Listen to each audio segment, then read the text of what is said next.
All right, Terrence Bowie.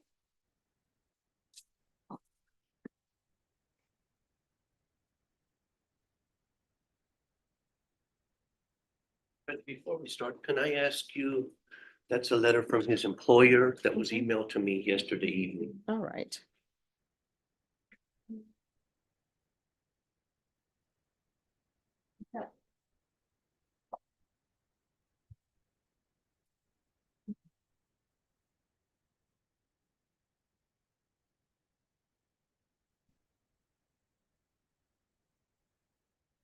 It's a silent obligation, but I have a for you too as well, just.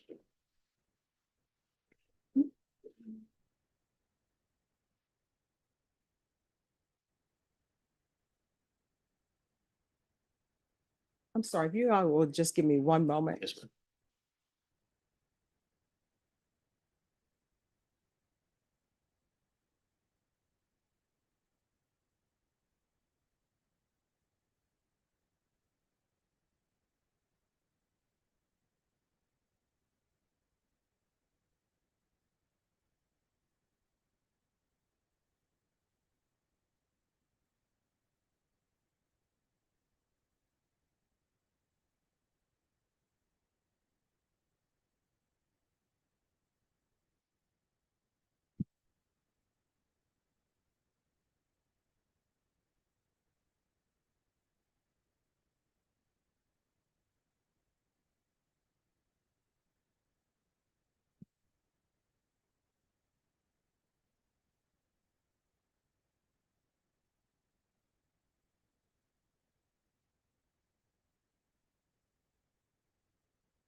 And there was just a plea on one case?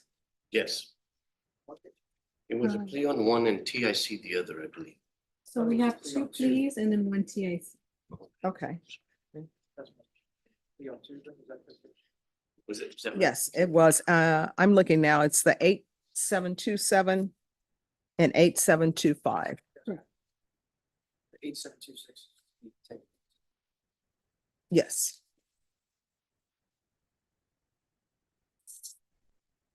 All right, court is calling 2023 CR 8725, 2023 CR 8727. Could I have parties announced for the record for the state? Jason Garrett, Your Honor. Defense? Scott McCrum for Terrence Bowie. And you're Mr. Bowie? All right, we're here for sentencing. And each of these cause numbers, you entered into a plea. And according to your plea agreement, punishments be assessed at a cap of 6 years. The state is silent on your applications and the cases are to run concurrently. Have both parties had a chance to review the PSI report? Yes, Your Honor. Any objections? No, Your Honor. All right. And then the court was tendered a letter from Mr. Bowie's employment. Any objections to the court having read that? No, Your All right. The state is silent. Anything you wish to say on your client's behalf? I would like the court to hear from a couple witnesses, Judge, if Sure. you don't mind, please. Shamika Bowie. All right, if you'll.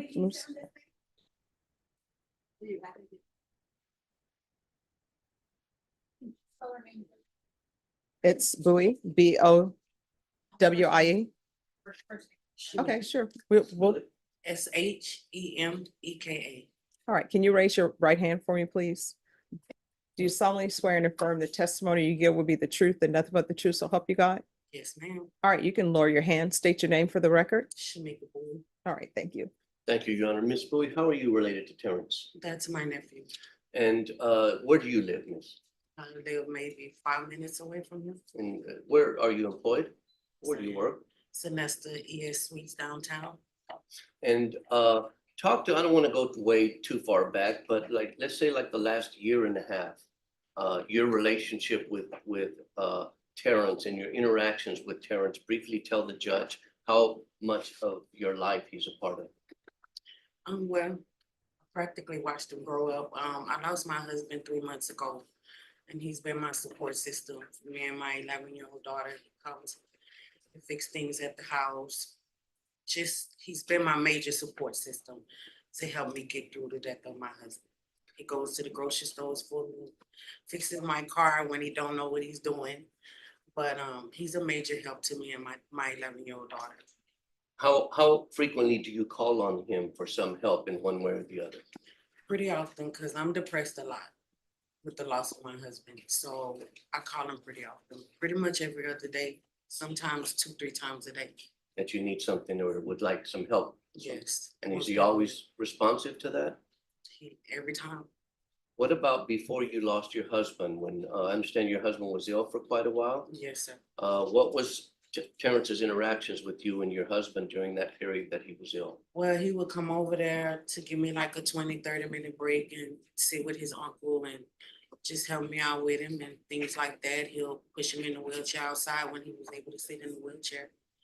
But he spent a lot of time over there with us. Has he always been a positive influence to you and your family? Yes, Thank most you. definitely. Pass, please. All right, any questions? All right, thank you for coming in. Judge, for Yeah. listening to me, I appreciate it. All right, you're welcome. I'd like to call Brandon Cooper, please.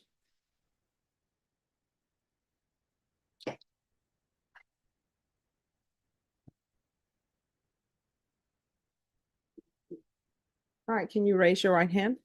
Do you solemnly swear and affirm the testimony you give will be the truth and nothing but the truth, so help you God? Yes. All right, you can lower your hand, state your name for the record. Randy. All right, you may proceed. Thank you, Your Honor. Mr. Cooper, how do you know Terrence Bowie? I actually met Mr. Bowie toward the end of COVID. He was bringing another young man. I was a dispatcher at the time for a company called Home Delivery Link, also assistant manager. He brought another young man over to get a job. At that time, what we were doing there interested Mr. Bowie quite a lot, you know. So it became one of those, okay, how do I start my own business? How do I get my own LLC? So in between that time, I've just been constantly working with him, speaking with him day in, day out, month after month, trying to get him, you know, up to par, you know, getting his MC. What is an MC, sir? MC is a motor carriage permit, which allows drivers to be able to operate interstate. Normally, whenever you assume a contract, he's able to work locally. But if they needed him in Tennessee, prime example, they need him in Tennessee, what would have to happen, he has to have that MC, that motor carriage permit, in order to be able to take his truck, if he started an LLC, to go from one state to the other state in order to operate. Okay, now you covered a lot of stuff right there, so I want to break down just a little bit some of those things. When you first met him, it was in your capacity as running a business? Yes, it was in my capacity as being an actual dispatcher, assistant manager at the time for a company called Home Delivery. And what was that home delivery link? Home Delivery, we provide delivery service and delivery and installation service for Costco. For Costco Foods? Costco Foods, Costco Delivery, yes. And you met him because he took a friend over to get Yes, a he job did. there? Yes, he did. This lady's writing down what we're, listen, don't wait till I'm finished talking before you answer. Understood. She can't write. Understood. And so after he met you, you're saying he took an interest in your business? Yes, he did. And how often did you talk to him? When was that? How long ago? I want to say latter part of, it was in the fall. Oh, you mentioned a COVID time, right? COVID time, yes, it was in the fall. At some point, did Terrence start working for you or covering shifts there? What happened is Terrence made me aware he was working at another location. And he said that anytime that I needed help, that give him a call, because he wanted to learn the business in order to start his business, to give him a call. Is this when he was working at the bakery? Yes, And is my understanding his shifts at the bakery have always been 10 p.m. to 6 a.m.? yes. And how often would you call on him when you needed him to cover a shift? Well, it just pretty much depended on, you know, if someone called in, we're contract delivery, so they don't have a set schedule as far as, you know, work, whenever they would come. But I would call Terrence in the morning. If someone would call in and say, hey, I can't make it, I would call Terrence between maybe 6:15, 6:30. He'd say, I'm on my way. He would actually come. He would assume that job, being that they don't, like I said, they don't have a set schedule, so he will be there until they get done.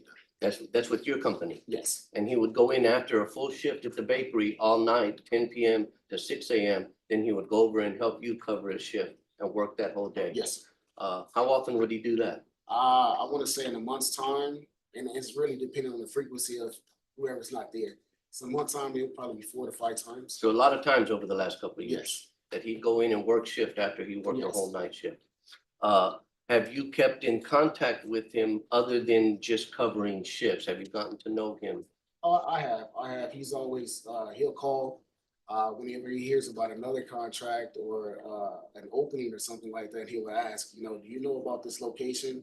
What are their requirements? If I know of that location, what are their requirements and how would he go about, you know, obtaining the LLC? So is it fair to say that he has shown an ambition to better himself and to look toward his future in creating business opportunities for him? Most definitely. For Most himself. definitely. Thank you, sir. Thank you. Pass the witness. No question. All right, thank you. One last witness, Your Honor. Daryl Richardson, please.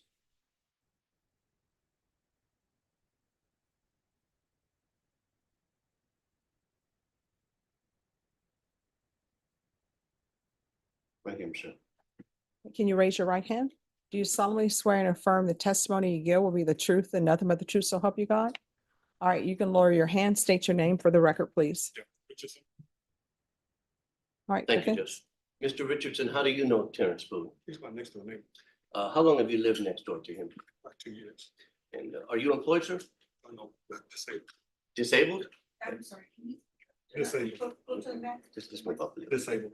Thank you. And so you've been neighbors with him, next door neighbors for 2 years now? Yes, And tell the judge about some of your interactions with Terrence over the last 2 years. because I'm a decent mechanic, a regular mechanic. He always asks me questions about the cars. Like he said, he's working on a lady car, asked me a question about what's good and what's bad. He would always come around every other day, ask questions. Okay, and what about as far as helping you with things around the house? Do you ever find the need to call on Terrence that you need his help with something? Oh, yeah, I had surgery on my leg. He would help me with that. Like I what? was in a wheelchair. Okay, so what kind of things would he do for you? Push me out the wheelchair because I don't have a ramp. Take me outside on the stairs. Okay, what about around the house with any things around the house, fixing up the house or chores or No, he- anything like He that? would mentor my son. Pardon me? He would mentor my son. And that's your son in the red shirt in the back of the courtroom? How old is he? He's 13. And so his interactions with your son, you said he would mentor him? Yeah, What do you mean by that? not getting into trouble. Don't hang with the wrong crowd. So, So try to talk to him about being positive in life? yeah, because we live in a rough neighborhood. Okay, and where's that, sir? East side Where on the east side? off Martin Luther King. Okay. Were there occasions that you would have to have work on your car and you needed help doing that work? He would be right there. He would be right there. You'd call on him? Sir, Did he ever ask for payment oh, no, when he helped you? No. What are your impressions of Terrence as a man? he's a good man. Thank you, sir. Pass the witness. See? All right, thank you. Yes, sir. Thank you.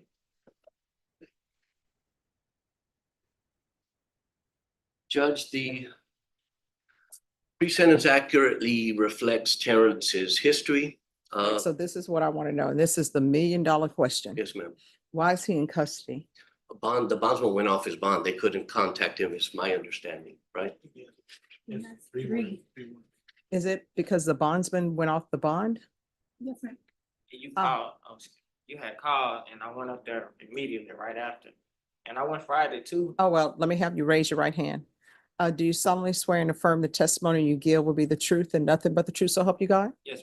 All right, you can lower your hand, state your name for the record. Parents book. All right, so why are you in custody? I called you. I dropped, yeah, you called me. They contacted my lawyer and said that I was off the bond. I dropped my phone and cracked it.